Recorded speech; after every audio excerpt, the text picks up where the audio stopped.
All right, now we're ready to go. That was just a false start. Hi guys, Hi, guys. everybody. We're ready to start in the parsha for this week. We're gonna do some Torah and do some give some perspective, life perspective from Louis and myself.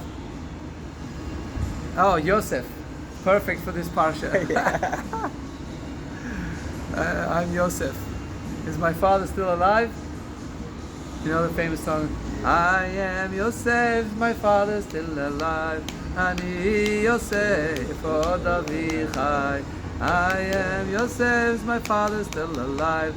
Ani Yosef, od Avichai. That's what they say, that Yosef was singing. His brothers were singing this to his father. You know. When finally when they came to his father, we'll discuss it later, but when they came up, they were singing his father the song that Joseph is still alive in Egypt. So they didn't want to break the news to him like such a shock. Hey Dad, Joseph is alive, he'll probably have a heart attack. So they started to sing, hey, I am Joseph, my father's, and he's like, what you guys singing about? What, Joseph alive? You guys are joking again. Prepare him. Prepare him. Yeah, See how sensitive you were. You have to be careful, you know. Good news, it's like a bad news. Could kill you. Yes. Sure. Yeah. I remember this. We'll talk about this later, but I remember this, like in many instances you have this in life where you have to be careful how you break something to somebody. I remember like a big rabbi, you know, the big rabbi, he had a brother. And his brother lived in Liverpool, in England, in Liverpool. He lived in New York, and his mother, their mother passed away, right? And the brother in Liverpool didn't know about the mother. And he was old. He was the older brother, and he was sick. He wasn't well. So they didn't want him to know. They didn't want him to know. Figured out how to talk. Yeah. So what they did was they didn't tell him for a long time. They kept writing letters, like fake letters, back and forth, to make him think that she's still alive. She's still alive. And, you know, or it was the other way around. Actually, I mixed it up. It was the other way around, but the same. It was the mother passed away and the son passed away, and they didn't want to tell the mother. That's right. They didn't want. That was the truth. They didn't. The rabbi didn't want to tell his mother that the other son, her son, passed away in Liverpool. So he kept on writing letters to his mother from the brother in Liverpool. He was like, "Hey, Mom, it's good. I'm here in Liverpool. We are having good. I miss you. And she next year I'll stop by you." That Wow, he did for so many years. Yeah, and till somehow she found out. She found out, but this is what you know. This is many times you have to. It's called a white lie. White lie. Sometimes you're allowed to tell. So you call it a white lie. It's not a real lie. It's you're trying to protect someone. So you will. So that's the first lesson from the parasha, but that's the first lesson for the final, for the end. Yes, we finish with that. Yes, we start for the end. We started from the end. For the next parasha. But it's okay because in Kabbalah, in Torah, it says the beginning is rooted in the end. It's like a circle. Yes, the beginning is rooted. It's like when you build a house. You first make the plan. You draw all the diagram. You see the whole thing. And then you go to the beginning. It's like everything's finished. I'm gonna put here. I'm gonna buy living room is gonna be here. The bathroom is gonna be. It's like you finished everything. Then you go back to the beginning and you start. Okay, let's start to build it. It's the same thing in life. Sometimes you plan. You look at the end, how you want the end, and then you start to build. I mean, all the things that we need to do, we need to get up ready on our mind. Yeah. And to bring for this world. We must. If we don't get ready, we don't plan something, then a lot of times it doesn't happen. It doesn't. You can't. It won't work because you didn't plan. It's like a name. First, we create one thing, and after we put name. We didn't make a name first, and after, let me create one thing and do, this name, let me. First you build in a chair, and after you say, I will call this chair. Yeah. No, you don't think I will build a chair, and you start to make a chair. Yeah, it was the same thing in the creation, really. Yes. God created the animals, all the animals. It says in the first. This is in the first chapter in Genesis, when God created all the animals. He created all the animals become alive, and then Adam started to call each one a name. He said, "This one will call it a lion. Yes. This one will be called a fish. This is an elephant," Yes. and he gave him all the names. Yes. How did he know? I always wonder, how did he know all the names? Yeah. You see It how talks interesting about it, this- right? Yes, and this show us one important thing, that God first create everything with the word. By saying, he's Yeah, saying, yeah, he's- "Let there be light." Yes, and the lights was created. Yeah. We first create, not create because we didn't create everything. It's already. We make it. We make, we yes. We create take it. that thing we create, and after we put name. Yeah. You see, in God now, God do the first the name, and after the name, the things is created, like the lights, the Right. air, the Right. ocean, the things, the water. He Right. said water. He said lights, and Lights were created. Right. Created, right. Let there be water, and the water is created. He said, "Let the yes. sky, let there be a Yeah, heavens, yes. and the heavens created." And Adam True. and So he Rishon, no. says the name first. yes, I don't know. But man, Yes. we're the other way. Yes. We first create, then we could call it a name. Yes. You see, well, that's the difference Interesting, between yes. yeah. So we wanted to start this week with just a little bit about the parsha, about the portion of the Torah that we're discussing and we're studying now, because it's important to live. The Rebbe told us that it's important to live with the parsha, with the Torah portion of that week. So this week is about Yosef. All about, everybody loves this story about Yosef's dreams. Yosef had his dream. We know the dream. We're just going to recap a little about the two dreams he had. A dream that he saw his brothers bowing down to him, and then the sun and the moon bowing down. They will represent his parents, his father and mother, and then the 12 the stars was the 12 tribes. was the 12 tribes. They were bowing down to him, and he tells the dreams to his father and his brothers, and they didn't like it. They were not happy. They come very angry. They jealous. They were jealous. Yes, guys, we Imagine such a thing. yes, it's a lot of things for to talk, and but imagine the history when you read the Torah. You say, imagine you with your brothers in a big table, and you got a dinner. Everybody on the table, everybody talking. Hey, Dad, give me the beans. Give me the meat. And your brother, your young brother, the little brother, say, "Hey guys, let me talk one thing with you, bro. This is hard. Nobody will like that." And on that time, the firstborn was the more important guy. If you born first, you are the first one. Yeah. In everything, you are the first, and that was different. He was the last one and became a first because his dad loved him a lot. It's like a grandpa. Yeah. He was also the last son, so He gave him the special he coat. gave him his special coat. Imagine Right. you By the way, this coat, just remember, you know where this coat came from. yeah, The colored coat, multicolored coat. Yes, Right? yes, You know a where lot it of came coats. from? First of all, Jacob had it, right? yes, And it came all the way from Abraham. Abraham gave it to his son Isaac. Isaac gave it to Jacob. That's how Jacob had the colored coat. They say that it came all the way from Adam. God gave it to Adam in the Eden, in the Garden Wow. of Eden. He had this coat, and it was passed down from Adam all the way to Jacob, and then to his son Jacob. probably Noah and Shem coat. Yes, right? Noah, sure. Noah, Shem. famous. He had the coat. This was from Adam. Wow. From creation, and then Joseph gets this colored coat. So they were jealous from the beginning. Guys, He has the coat. That you know. that thing you will not find.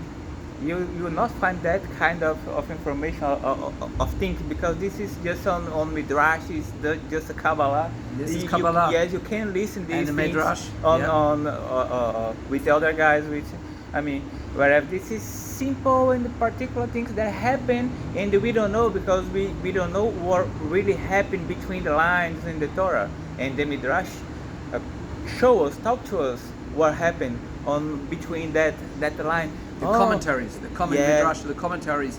There are many commentaries. That's amazing. Which without the commentaries we would be lost. We wouldn't know what the Torah is teaching. Yeah, that quote sounds like you and your brothers, all of your brothers has a regular car, and the young one that gives a Ferrari for him. It's like that. How you feel? Why, Dad? I take the company, I work a lot with you. I mean, 30 years work with you, and you give a Ferrari for him, and for me you give me a Corolla. What happened with you? Sounds like that. For we understand, understand what happened, for make us close to the situation, right? Yeah. So go. So okay, let's get into it so we can get to the lessons. There's so many great lessons we can learn this week. So he has the dreams, and then the brothers are jealous, and because they're jealous, they gang up on him, and eventually, when they get him cornered, when he's down there, he comes to visit them in the field. They were shepherds. He comes to visit them. They take him and they throw him in the pit. Finally, they throw him in the pit, and then one of the brothers says, "Wait, don't just leave him in the pit. He'll die." And the dad is going to be really upset, and you're going to kill our father. Will die. Let's take him and sell him. So they sell him to the Arabs, who sell him to the Midianites, and they sell him to different tribes. Eventually, the Arabs, the last ones, the Arabs, Ishmaelites, they sell him down to Egypt. He goes to Egypt, that's where the Ishmaelites were, and he goes to Egypt, and he ends up working in the kings. He worked. He was working in the house of. He was working in the house of the manager of the king's property and his all these things. And when he's working in the house, this was where the story with the wife tried to seduce him. So we know the famous story. We're not going to go into the whole details, but the wife of this minister tries to seduce Joseph, and Joseph, being a God-fearing Jew, he did not want to. He was a Hebrew. He did not want to be seduced by her, and he runs out of the house. And she grabs his coat, grabs onto his coat, and rips it off and keeps his coat. When her husband comes home, she says, "Look, I have his coat. He tried to live with be with me, and I screamed, and he ran out of the house, and I have his coat." And the husband believed, took him, and threw him into jail.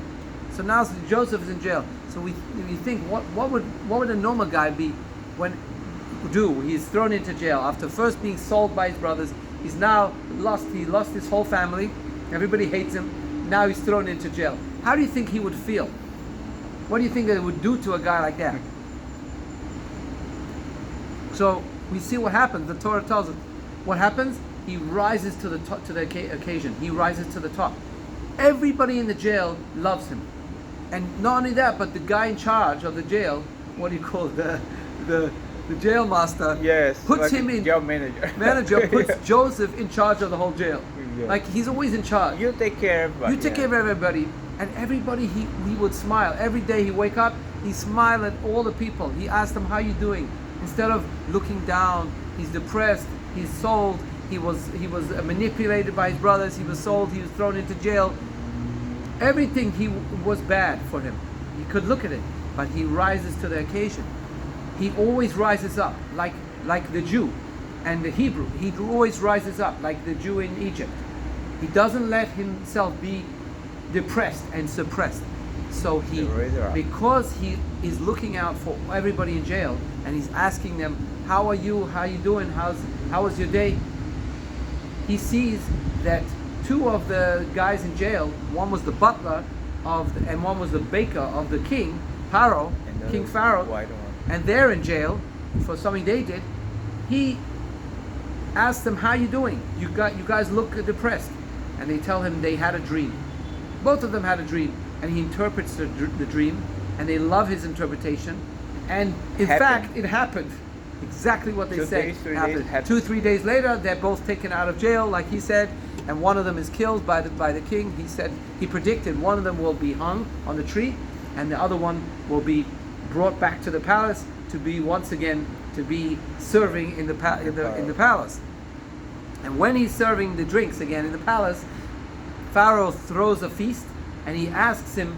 He says, "I had a dream." Now King Pharaoh had a dream, and he's looking for interpretation. A lot of guys came, but didn't interpretation. Right. Tell us about that. Yes, and the guy, the baker guy, the guy that came from the jail, he said, "Hey, King, hey, Pharaoh has a guy on the jail. He's a Hebrew guy, but he interpretation or dream, 2 dreams, and what he interpretation really happened, like he spoke."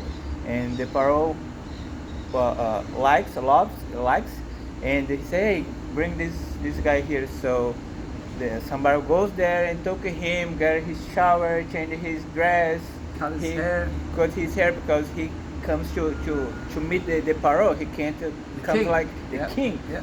It's a king. So a lot of prepare. King of Egypt. Yes, and he came and he started to talk, and right interpretation the dream that the Pharaoh, and he likes it, and Pharaoh likes the interpretation. He says, "You know what? You're so smart." Yeah, he feels that look at what happened.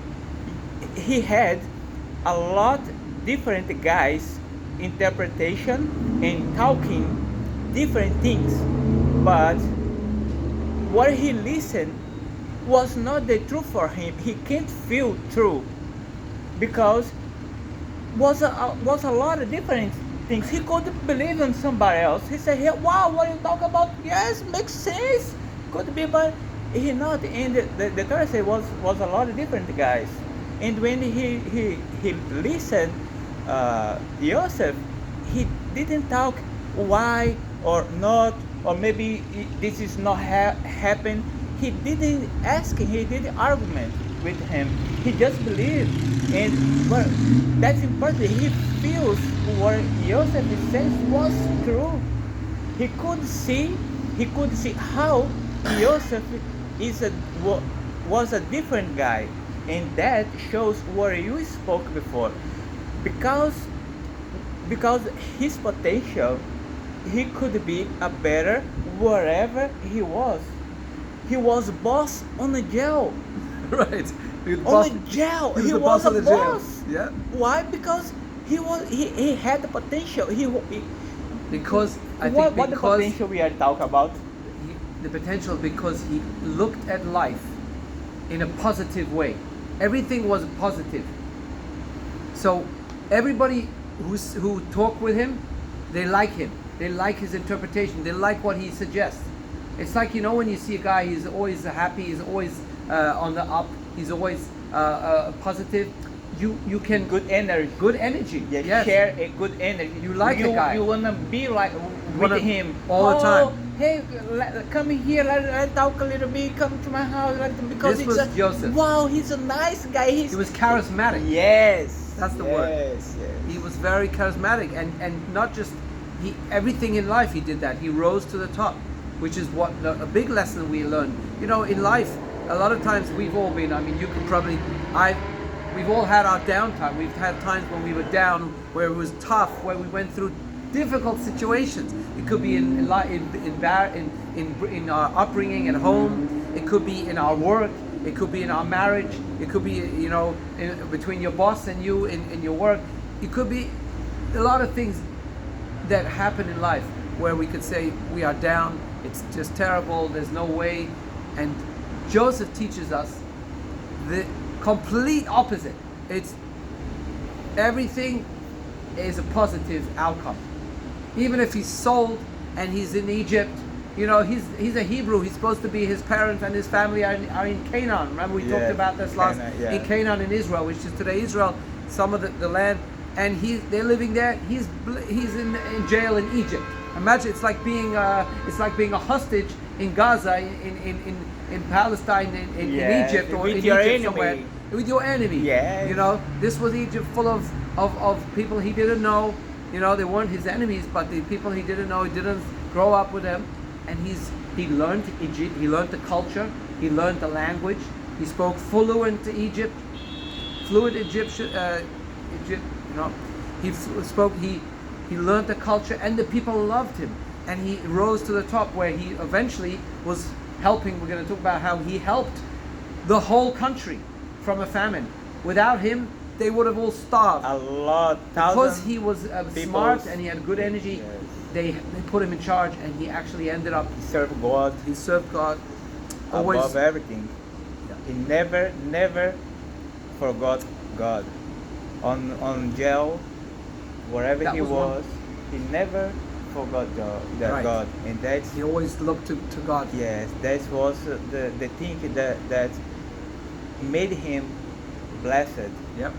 That is how we become blessed. If we always associate everything with God, that's how we're blessed. Even if it's bad or good, sometimes we say, thank God this deal didn't go through. Thank God, God blessed me with this job, and right now in this place, I'm here in this place. One point, just about this, about the bad times that he had.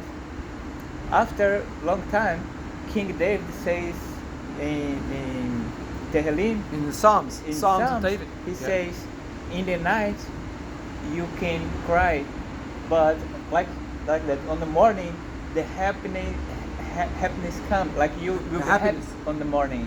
Like the bad time is not the whole time. It's not your whole life. Right. You will had bad times, but it's not the whole life. Right. After sometimes the day is just the analogy, just for comparison, but the day when the day come, you will be good again. That's what happened with him. He never lost his forces, never lost his faith on God. He never lost his hope, his culture. He comes through and is strong, and that's made him like a first minister, and make him able to save a lot of people. He was able to help a lot of people. Same thing goes for us. If we have that energy and we look always positive, we are always able to help a lot of people. And that is the goal. The goal in life is really to help people, Yes. to try to help as many people in the world that we are with, in our city, in our place where we live, to help the people, no matter who it, no matter when. No matter who and no matter when, we learn the other thing. You could live your entire life, and you could help a lot of people, a lot of different guys, but maybe one day that you don't help somebody, that guy that you didn't help at that time, something bad could happen. I mean, Give an example. if you start on sign and you see maybe a drug guy, homeless or alcohol guy, and he comes on your windows asking for $1, you have $1, but you say, hey, I will not give you $1 for that guy, he will drink. You don't give him $1. He want to drink a lot. On the street are walking one woman, an old woman with a wallet. The guy came, he stole her. Why he stole her? Because he want $1 for get a drink. But he asked you first about $1. You don't give him $1. Why you don't give him? You lose the opportunity for help somebody. Maybe you will not help that guy, but you will help that lady that he will steal the money. Very true. You know, so Yep. the There's things a consequence to Consequence. everything that we do. everything that we don't do also. Yes, and we don't do. Yes, so everything in life we do or don't do has a consequence. Has a It has an consequence. effect a ripple effect on Yes. many things. So that's important. What you also are talking is we need to close your eyes and help. Close your eyes and help. You need always thinking that you are on good position because you are in position to God give. stuff. Yes, to give. You are not position to asking. Hey Yossi, can you give me some money? No, I'm in position and give some money for somebody that don't have. So who are better? Who are in better position? I am. I have a lot of bills. I have a lot of accounts on my house. I have a lot of things for pay. But I have money. I have work. I have health. I'm not on the street. I'm not homeless. So I'm in better position. So if I'm in better position, it's my obligation to help who is on bad position. Yeah. Doesn't matter who are, because all the things has consequence. Sometimes if we don't help, if we close our eyes and we don't help somebody, something bad could happen before, after, just because we did expend like maybe 3 minutes, 2 minutes, because some guys, some women, they wanna be listened. They want somebody to say, hey, listen to them. You are okay, bro? Oh man, I'm no good. Hey bro, what happened? Oh, man. If you give him a little attention for him, sometimes it's better than money. Yeah. Because they are alone. Nobody see him with humanity. Nobody see like a guys, like a man and like a woman. We see like a garbage. Oh, you think you know? Sometimes the guys are sit on the floor and you don't look him. You just take your face from him and don't look him. I'm lying? I didn't. I did this. I did this. I'm not. We all do this. I'm not talking about different guys. I'm talking about me. I did this before. So what we talk about is things that we are doing, that we are changing, that we did before and we don't do now. We do different now because we are trying to make it better. Always trying to learn and to grow. And grow. That's the nice point. Yeah. So important. So eventually, he comes out of jail, and Pharaoh and the king Pharaoh appoints him to be in charge of his whole palace. He makes him finance minister of the whole country.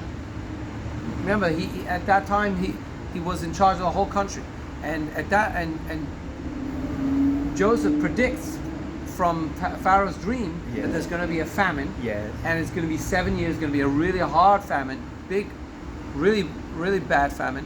And Pharaoh says, "Since you're so smart, so what's your plan? How are you going to prepare for this, and what are you going to do to get us out of this trouble?" And Joseph puts a plan together, which I always compare. At the same time, I always compare his plan to like Amazon. It's funny that today I look at Amazon like Joseph in the time of the Bible. Yeah. What they did was very smart, but that's exactly what Joseph built Amazon way before Amazon. What they did was, I remember when Amazon started. It's not that long ago. Uh-huh. They started off selling a few items here and there. They got some items, and eventually they got more and more items. At the beginning, they were selling items from China. They would ship them from China or ship them from Europe to your house, to you. Then they figured, why send from China or from Europe? We can buy all these items ourselves, keep it in our warehouse in storage, and we will sell everything. Now they own everything. There's nothing that Amazon doesn't have. They have everything. Yes. This is what Joseph did essentially in Egypt back in 2,000 years. He concentrated everything. He took everything into the warehouse. He told everybody, bring the food, bring the crops, the wheat, the bar, everything into the storage, and he put it into preservation. Yes. He knew how to preserve food, which was brilliant. Yes. How are you going to preserve food for 7 years? He had to figure out how to preserve. And they did preservatives, and they were able to keep the food, which was brilliant, because later, through the famine, people kept food in their house. They thought they're going to keep some food. It all went bad. It all went moldy because they didn't preserve. And then they came to Joseph. They came to Pharaoh, and Pharaoh said, "Well, go to Joseph. You can buy from him."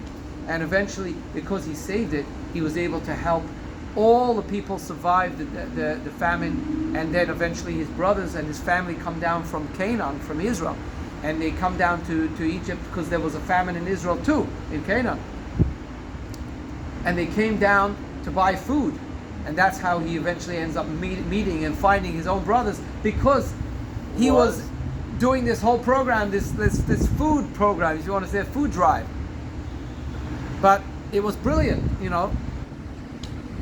And then we go into the whole story of how he meets his brothers, which is fascinating. And finally, he meets his brothers. Now, you would think, finally he meets his brothers after 17 years, and he would probably be mad at them. He would probably want to punish them. He's got to pay them back, right? He has a power now. Now he's a pal, right? Now he can do whatever he wants. He could throw them into jail. Yeah. He could take all of them, put them in jail. On the beach. In the go pit. to the beach. Right. And what he does is the opposite. He brings his brothers and he hugs them and he cries with them. He tells them, all this that happened to me, you think you threw me in jail, you threw me in the pit? God did this to me. And you know why God did this to me? Because he wanted me to be able to help all the country and all this paid people at this time, and to help you, to help my family, and to help all the people in Canaan who are now coming to buy food. Without me, with this plan, we wouldn't have been able to survive. So eventually he brings his family down, he brings his father down, and his father meet his sons. After 15 years, yes. Menashe and Ephraim, his grandchildren. Yes. He was his father was able to meet them, and they live in Egypt. They lived in Egypt for years. After that, they lived in Egypt. Pharaoh was very happy for them, and king gave them like the best land. Best land, a lot of cows. All the cows of the world they had. all the cattle. He gave them a beautiful place to live, and they lived there for many years in Egypt. They lived together, and he knew they were Jews. They were Hebrews from Canaan, and they came because times were tough in Canaan, and Joseph was now living and ruling and working as a minister, finance minister, if you want to say, in Egypt. So he brings his family, no problem. They bring down, and they brought up their children. Many generations grew up in Egypt. Yeah. That's how the Jews ended up being in Egypt in the first place, and ended up being slaves. Later on, in the next generation, they turned and became slaves, because the next king, the new Pharaoh, he didn't like them. You know, this is like history repeating. Yes. First, everything's good, and the Jews are doing well, and they're helping, and they're bringing prosperity to everyone. And all of a sudden, anti-Semitism, jealousy comes up, and they turn against them. That's and they say, the anti-Semitism. That was the start of anti-Semitism. Because the Hebrew guys was rich there, very wealthy, very, very, very. So they started to look. Hey, what happened? No, hey, well, you are not from here. Hey, you are strange. And they started to anti-Semitism. And there was animosity, and they started being fights between each other, and that's how they ended up. The new king ended up enslaving the Hebrews, and they ended up living there for 210 years, stuck in Egypt as slaves. They were like, you know, they were hostages, but they weren't hostages. They were slaves. They couldn't get out. They were, in a sense, hostages. They couldn't get. The king decreed that nobody could leave Egypt. He put like it was in Russia. Yes. In the 1970s and 80s, they closed the gates. Nobody could leave. If you want to leave, you can leave, maybe, but you can't take any of your wealth with you. Yeah, it's like it happened in Iran too. The same thing happened in Iran in 1950s. A lot of the Jews were being persecuted in Iran. There were many Jews lived in Iran. There were hundreds of thousands of Jews living in Iran in the 40s, 50s. Before that, in the 1900s. Jews emigrated from Israel when they were, and from different countries where they were kicked out and enslaved or persecuted. So they went to Iran, to Syria, Yemen, Lebanon, Iraq. There were hundreds of thousands of Jews living there, as well as in Egypt. There are many Jews. I know Jews from Egypt who lived in Egypt for 100 years. But then all of a sudden in Iran came the time the revolution, but before the revolution, they did the same thing. They closed the gates, they closed the borders, they said nobody's allowed to leave. I know people who were very, very wealthy Jews, they lived in Iran, and they couldn't leave because the government told them, if you want to leave, you could leave, but you're not taking anything with you. You will leave with the zero, nothing. Nice Yossi point that you broke now, and we're going to start to talk a little bit out. Please. So, I have a question. We had before a lot examples on Torah, all right, that with anti-Semitism. We had Persecution. yes, Yeah. we had on Egypt. We had when they goes to Egypt, they on the way. We had before. We had when Roma was there with the temple. Again, we had on our time now on Yemen. We had on Iraq. We had a lot of situations like that, and I want to bring. Just hold the thought a second. I just want to ask you a question on this. Okay. It's interesting, but just to make it live, you're here. Where are you from? Brazil. Brazil. Now you come here. Why do you come to America? Better life. Better life, to build a business, to make money, and to support your family and your parents back in Brazil, right? Yeah. Imagine what happens. All of a sudden, America makes a rule and closes the borders now and says, Louis, you can't leave. You can't take your money out of here. All the money you're making now in the stocks and in your business, and you're making good money. I'm sorry, you can't take any back to Brazil. You can't send some money to your parents to help them. They are hard times, and you're sending back to help your family, which is great, which is what you should do. Imagine America or any country says, hey, Josie, you can't go back to Israel. You can't, and I'm from Israel, I'm from London, I'm from England. I can't go back. You need to leave everything here. If you want to go to a different country and go back to your parents in London, I will have to leave my everything. Imagine this is what Could happen. this is what could happen. Could happen. And this is what happened in the history of the world, which is A lot of times. a lot of times. And you could see. Continue. You could see a lot of movies showing how happened. Like the guys with a handbag, and they leave the handbag there and goes just with the clothes and start to the zero, start to the begin. So what is the point that we wanna go? It's about our finance structure, or the things that we are building. We believe in God, we serve God, and we trust that we need a good life. So that's why we work a lot, we work hard for good and nice retired also. So, but we don't know the day of tomorrow. So Maybe there'll be a famine. Maybe tomorrow won't be so good. if Maybe what the you work- Yossi spoke happen, what you can do. I don't want to go so far. I wanna ask you if the government or if the bank that you have your money say, hey, I'm losing the whole money, I don't have no money, what are you gonna do? So we have some things for protection us, for help us, and one of that I think for us, the thing that we are thinking about, the thing that we are studying, it's Bitcoin, right? Why?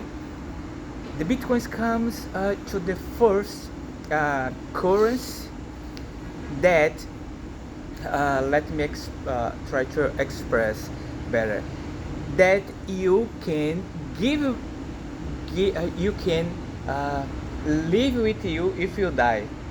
It's correct. Yes. This? Yes. What I'm saying, if you have a house, if you die, your house comes to your kids, your children, your wife, right? If you have money, goes to them also. But if you have Bitcoin and nobody knows about the codes, the phrase, the things they need to know.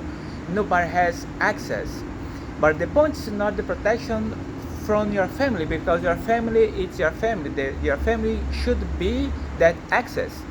The thing is the protection for us, because we don't know what could happen tomorrow. Like Yossi said, if now the America knock us out from here, or the guys on Iran, on Iraq, or the Jewish guys around the world, if they need to get out, get away, and if they need to leave everything that they build in there, think how your mind will be if you need to leave all the things that you expend your entire life building. It's so hard, it's so bad. So that's the options that Bitcoin give to us.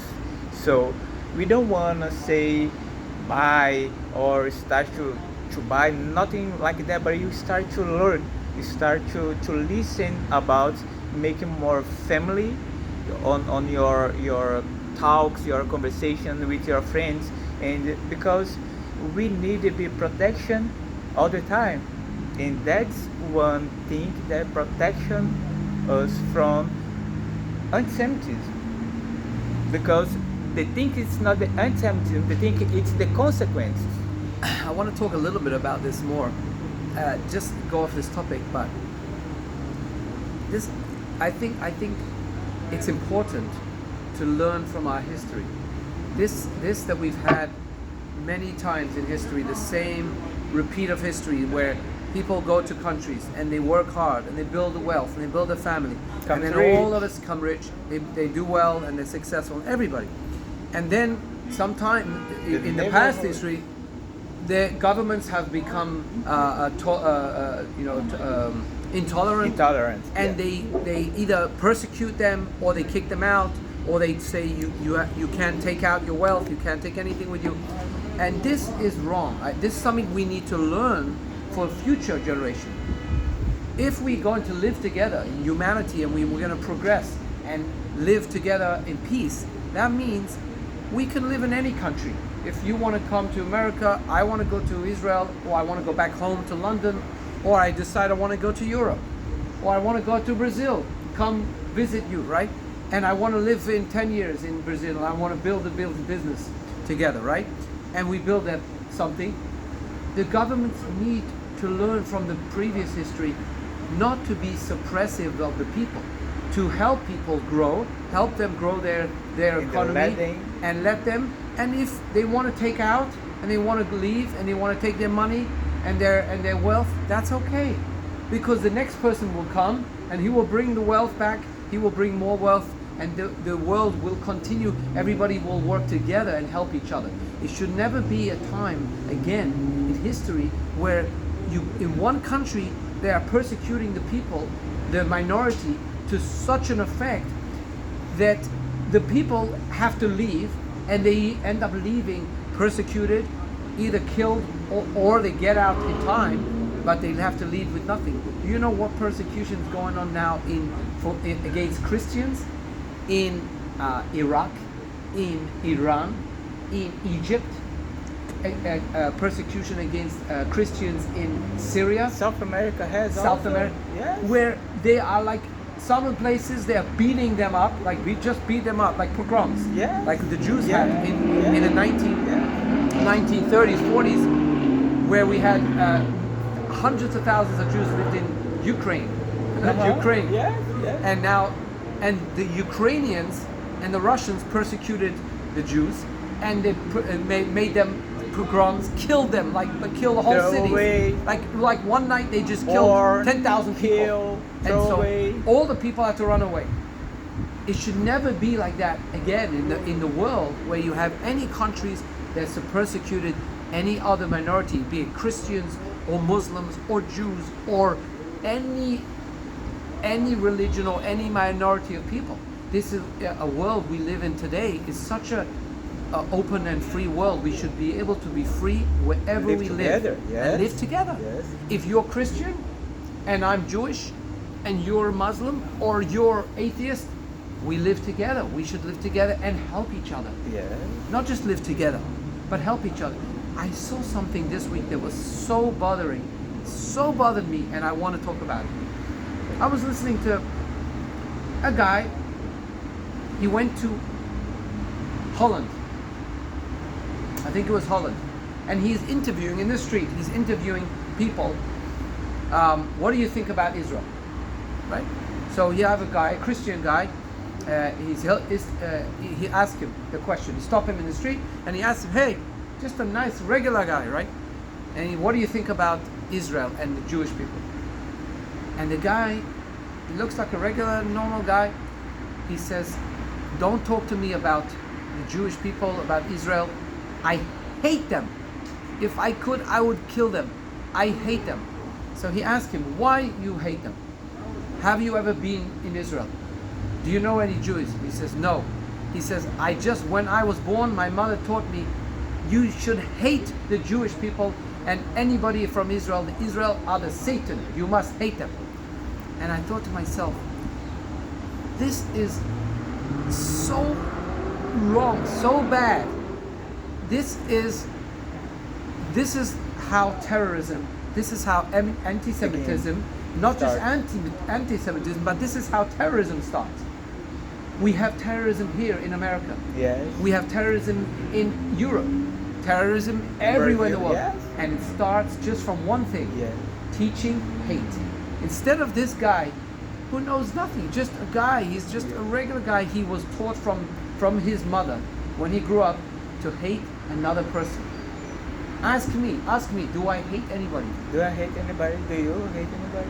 Yes, I'll just say a joke. Yes, of course. When I grew up, I'm Jewish. My mother told me I must hate all Muslims. Anybody. It doesn't matter if they're from Iran, Iraq, Syria, Egypt, Palestine, Brazil. You know what? In fact, I hate Brazilians also because they're not Jewish. Everybody I hate. Imagine a world like that. I'm just kidding, but imagine I could be a person that just hates somebody because in my mind I think they are bad. They are different. They are maybe it's doesn't have why. Really doesn't have reasons. This, I think that's the beginning of terrorism. That's the beginning of not just anti-Semitism but terrorism. Because for this guy, maybe he just hates somebody and he'll tell you to your face. And he told him to his face. The interviewer said, he's in the middle of the interview, he says, hey bro, I am Jewish.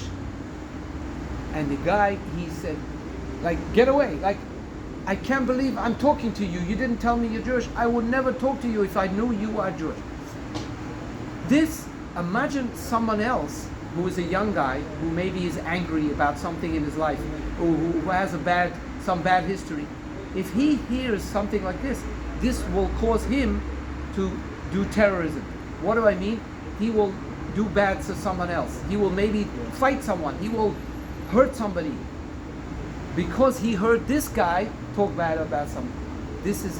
It's like a domino effect. Like we said, you can have a good effect on someone, and you can have the opposite. This is terrible what I hear.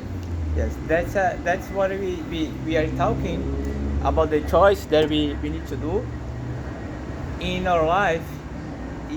We can choose share love, or you can choose share hate. And what you want to share, right? What will make you better person, better husband, better wife? What will do if you share hate with your kids? Hey, you should hate that guy. You know, don't talk with this kid. Or that is the. If you teach these things for your kids, this will make your kids better. Or right? So what you will introduce on the world for change, for help to change the world. That's the real point. That what we are talking about. The reason that we are here. The reason that we are talking about here. The reason that Joseph was in jail, was on the beach. Imagine Joseph if he would have turned it around, and he would say, you know what? my brothers sold me and they put me in jail. I hate all Jewish people. It's good. It's a good reason, right? Yes. All Jewish people Yeah. and my family, Yes. I hate them. And when he get his brothers, he will put them in jail. He will put them suffer, and he will make them hard. And from there, will be destruction. I like all the things that I talk.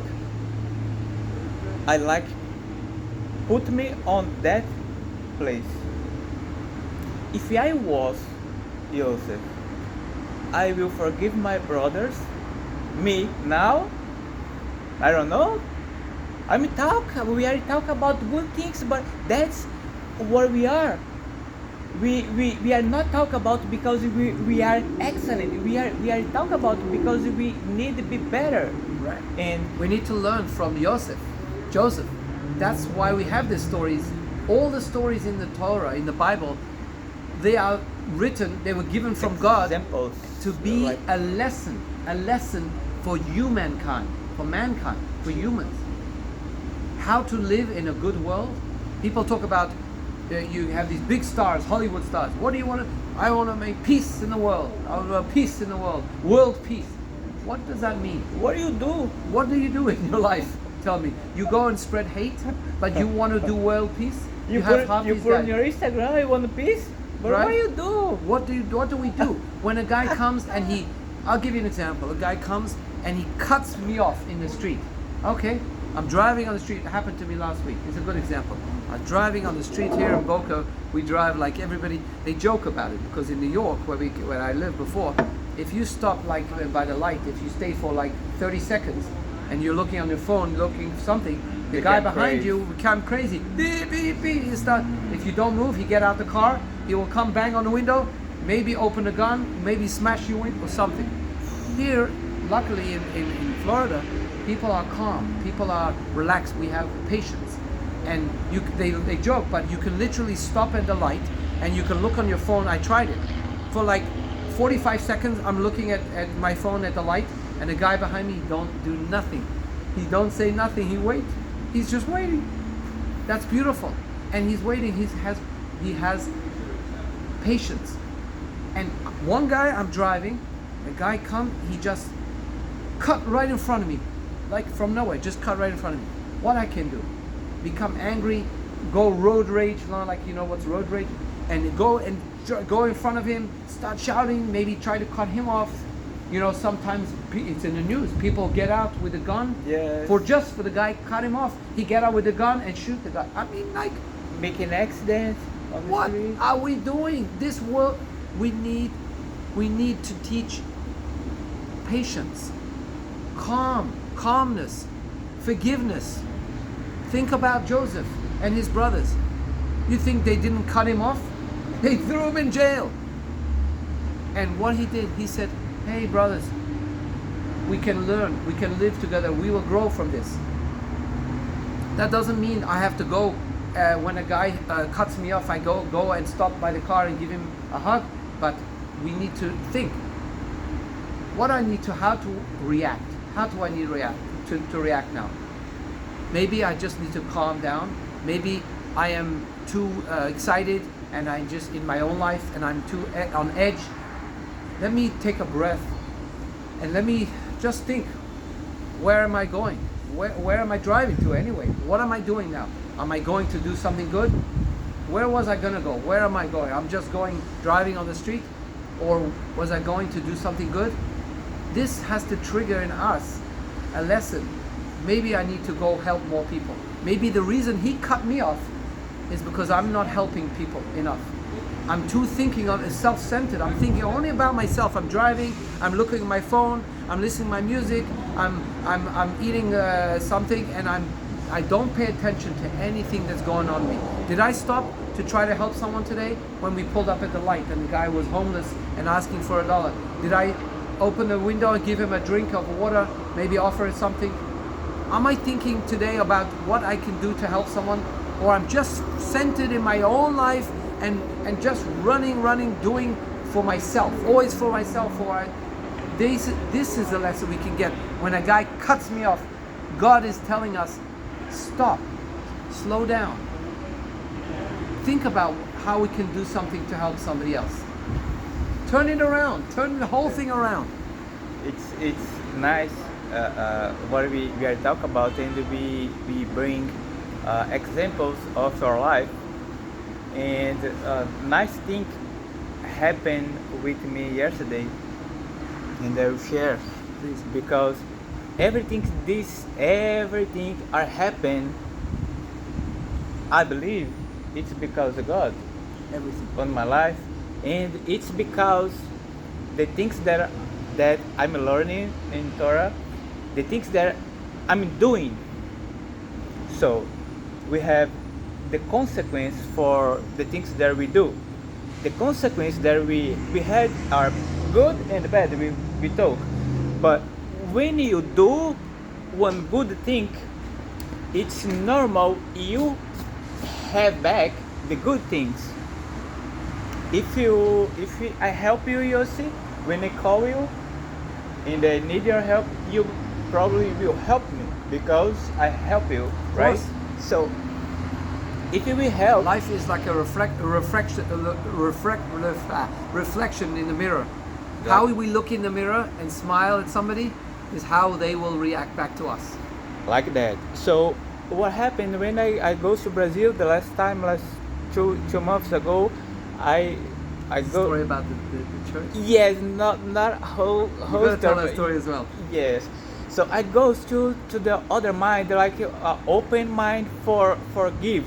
I have a little bit better condition for to help, for give money, really give money.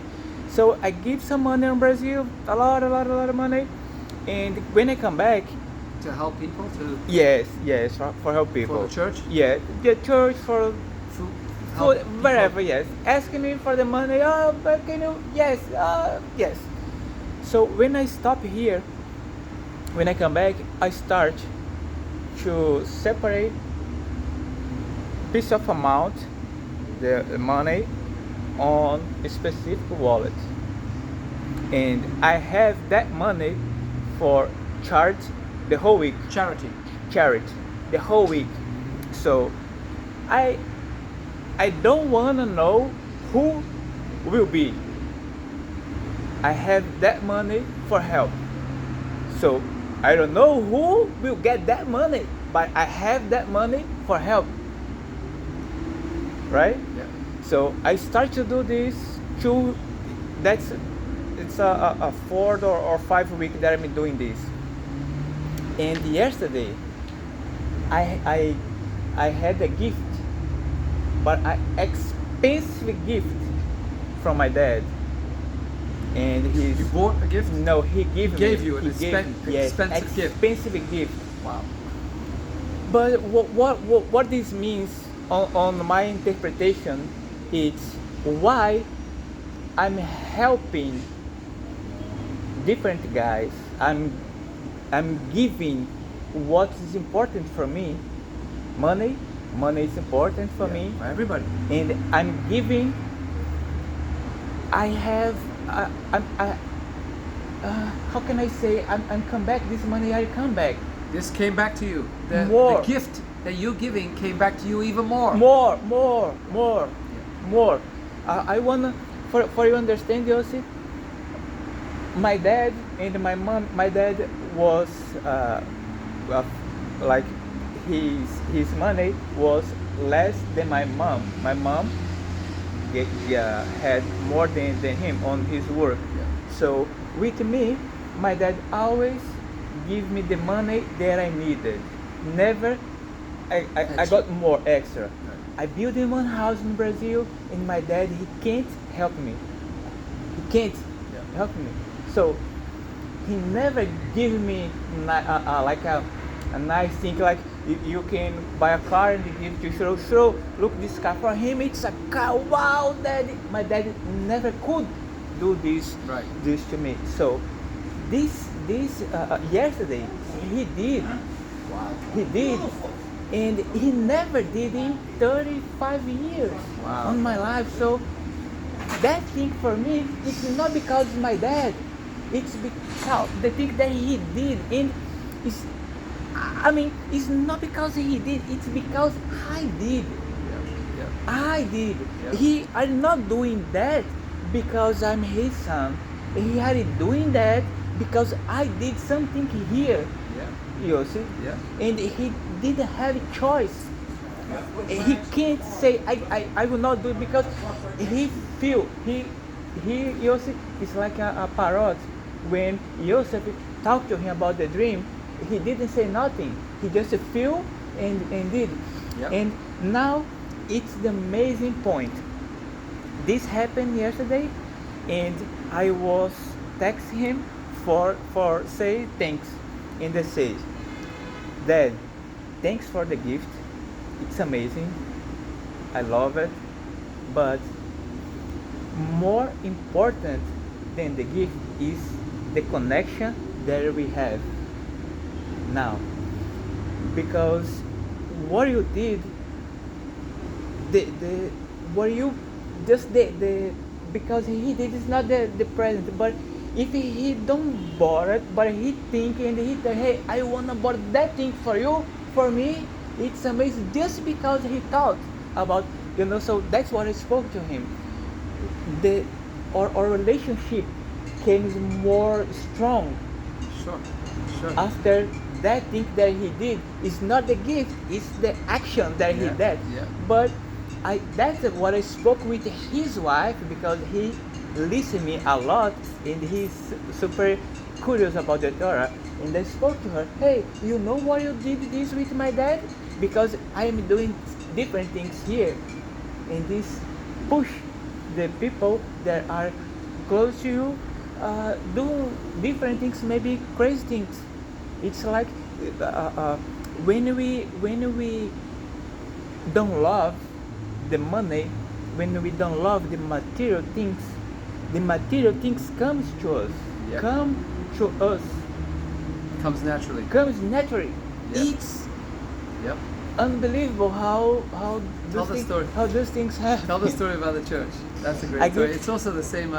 When I go to Brazil, the last time I have a friend, and this friend, he is a Christian guy. He building a little church on our street, little church, 50, 70 people, and he's a nice guy. He's like a brother. He take care of my house in Brazil. And I say, when I was on the way, I spoke to him, hey bro, I'm get a gift for everybody on your church, because you help me a lot. I wanna help you a lot, but how I will help a lot him? Give him a nice gift, or give him opportunity for help a lot different guys. So I think the second option was the better one. So what we did, I get a dollar, and I spoke to him, get this amount like $50, and put on Separate the dollars. separate dollars and give for everybody on the church. You say, you know how the church it is, all the things there when it happen, they ask him for the money. Hey, bring it, if you can help, bring some money here. And but People give money to the church. he give money to the church, yeah, for help the church, pay lights, pay the rent, the things, the church, the cheaper, the pastor, the minister, yes, need to pay him. So I give this to him, and he give to everybody, and they say, don't say my name. This is like a thing that we are doing for, right? Make everybody happy, for help and everything. So on the same week, I just had like, let me put in dollars. I just give back like $100 on the same week from one lady. He just gave me. I wanna give you that. I wanna give you. Why not? Okay, it's money. Okay, all right. So I gave. I had that money, and on the last week I did some trades, and I could do some money, more money. So the point it is, when you do good things, you have back good things. So if you do money, you have back money. If you do your time, you have back like a good time. Whatever you do, like good intentions, Help people. you get back. So I'm just talking about this because it's thinking that change our life. And when we start to do those things, we can see how the things happen, how the things really change. It's One thing leads to another, yes, and Yes. one good thing you do, yes, like a chain. it's a chain reaction. Yes, One person does for Yes. another person, Yes. and that's Yes. how we affect Yes. good things. yes, yes. We always we talk about little things. We are not talk about big things. You don't need to get your whole money, your whole paycheck and give it to somebody. But imagine in your street you have like 10 neighborhoods. One side and the other side you have more 10 neighborhoods, and you say, hey bro, can you give me a $1? I will help somebody. Hey bro, can you give me $1? Hey bro, can you give me $1? You have on your street 20 people, 20 persons, and every person will give you $1. Everybody has $1 for give you. You are not asking for 20, 150. It's $1. 20 neighborhoods, neighbors. So it's $20. $20. It's a food. It's a lunch. For somebody, It's who a needs- breakfast, Yeah, and it's $1. maybe a whole meal, a whole day. A whole day. For It's one guy, could be his whole day his meals. in the $1, and Just it's $1. just your street. Yeah. So if you think that your street could give food for one person one day, think about your community. Your whole community. Think about your city. Yeah. Think about your state. We don't need Elon Musk money for stop to the hungry on the world. Yeah. We don't need his money. Right. We don't need ONU money. We don't need USA money. We don't need. We just need action. People to help. Action. $1. Yes. From simple people, all Ye- the neighbors can help all the hunger people. And it's slow. That's step by step. We are not talk about Change the world at one change the time. world. It's step by step. Do yourself. Learn your kids. Teach your kids Teach your kids. to give, to help, and Yes. give to other Show- people. yeah. Share with other people. Yes. Show him. Let him look you doing. I do it with my kids. We had in the community here that we live in. So it's a very common thing. I don't know about in your community where you live here, but in our community it's very common. Some people come around, beggars, and they come asking for money. They knock on the door, and they're Jewish people, but they don't have so much money. They knock on the door and they ask for charity. And all my life we do this. Every year, few people come, 10 people maybe, out through the year. And every time they knock on the door, we go to our drawer where we have saved some money for help, and we give the one $5 or $10 each guy. When they come to my house, I tell my kids, hey, go give him also. You have some money. My kids have their money from when they did some work, a little bit. They have like $50. I say, give him $2. I will give 10. You give him 2. My kids said, yes, Dad, I want to give him. Can I give him? Can I give him also? I say, yes, bring the $2. We will go now to the door. You will give your $2, and you teach your kids to help. They're looking you. Sometimes anybody can come to the door. It could be a non-Jew, could be a Christian, could be anybody. Doesn't matter. You teach your kid. Go get some from the box, from the money, the coin box. Give some coins, give some money. Help the poor man. Tzedakah, charity. Help somebody, and you teach the children to share, to be positive, and to teach love, to spread love and spread peace. That's peace in the world. Yes. Instead, teach the children, Yes. like in other countries, in Gaza and other places that we have in the world, not just in Gaza, but in many countries, they teach the children hate. Instead to that, Yes. teach the children to Yeah. love other people. Teach them to share with other To people. share love. With everybody. And Yeah. then you know what you Yeah. have? You're gonna have you're gonna have peace in the world. It And- doesn't happen And otherwise. also your house comes a health house. A healthy house. It's health house. It's Love, a house full of love, Yes, wow, it's different. You have a positive energy. Yes. Your the whole life comes different. The things come smooth. The things comes. It's. I want to finish just with this. It's so important. We'll talk about this more on another episode. But just to leave on one note, I want to tie this in with something that's so dark, but we have to change it and make it light. You have today. Come a little in closer. You have today, you have all in the whole world, but even in America, which is sad to say, because America is supposed to be really a progressive country and culture, and Europe is supposed to be, the top culture, and the USA. We have this all over the world, but to say that we have this even in America and in Europe is so sad, where you have parents that are teaching their children hate among their friends, among their communities. Not talking about hating from different religions. I'm not talking about this. I'm talking about when you open the news and you'll see clips of gangs of children going and beating up their friends. They pick one child who's weak, and they will have a gang of 6, 7 guys, and they will grab one kid and beat him on the ground till he's dead, almost dead. I see this all the time.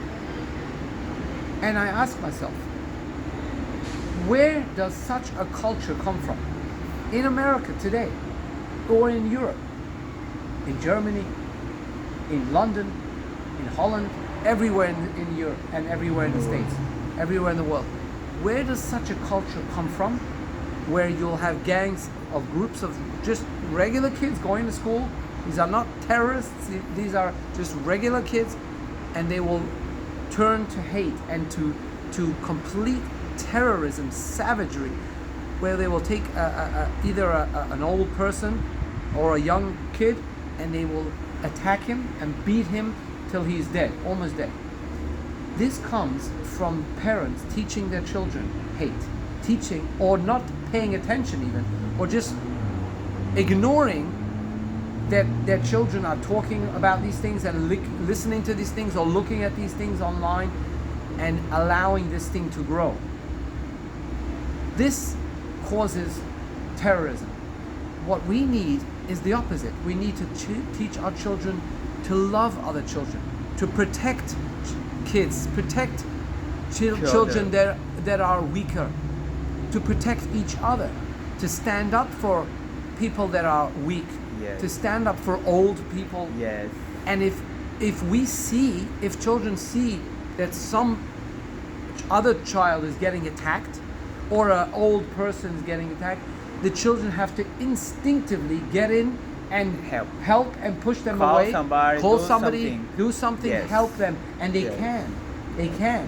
But what they're doing instead is, with their phones, they are stopping and filming these things and laughing instead of teaching love. And this is something that can lead and grow to complete a breakdown into society. Yes. But this is what we're talking about. We need to teach the opposite. We need to teach all cultures, to teach our children.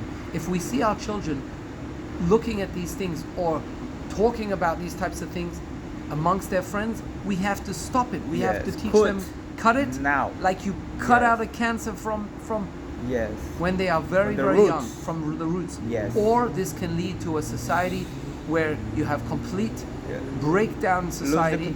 Lose control. And you know what happens from this? It says this in the Talmud. Don't think this is something that we're making up. This is in the Talmud from the Torah.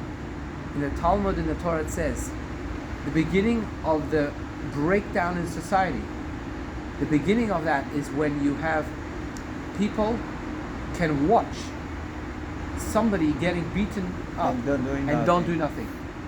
Just take a video. If this happens in society, this is in the Talmud. This is beginning. 2,000 years in our books.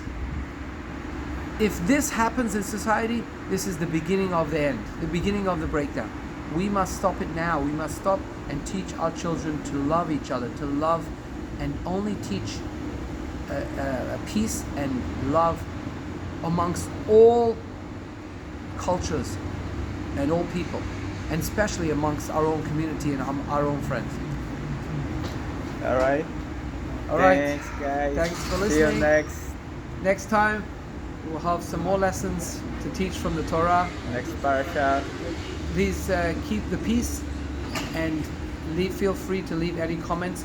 Only respectable comments and only peaceful amongst each other. God See you bless you. guys. See you guys next time. Nice. Let me go to the bed.